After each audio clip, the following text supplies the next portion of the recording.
അപ്പോൾ അവിടെ വിശുദ്ധ സഭയിലെ ഒരു മൈക്കിൾ പനച്ചിക്കൽ അച്ഛനുണ്ട്.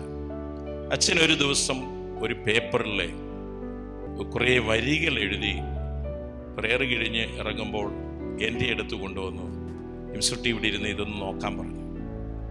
അപ്പം ഞാൻ ആ വരികൾ നോക്കി. അച്ഛൻ തന്നെ പാട്ട് എഴുതുന്നയാളാണ്.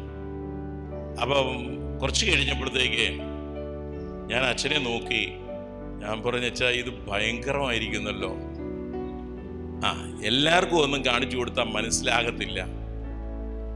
അച്ഛന് ആ പാട്ടിൻ്റെ വരികൾ ഇങ്ങനെയാ: തിരുനാമ കീർത്തനം പാടുവാനല്ലെങ്കിൽ നാവെനിക്ക് എന്തിനു നാഥ. എല്ലാം അതിനകത്ത് നിറച്ചു വെച്ചിരിക്കുക. ഈ ജീവിതം എന്തിനു നാഥ. ആ ആദ്യത്തെ 2 ലൈൻ ബൈബിളിന്റെ എല്ലാം അടങ്ങിയിരിക്കുകയാണ്.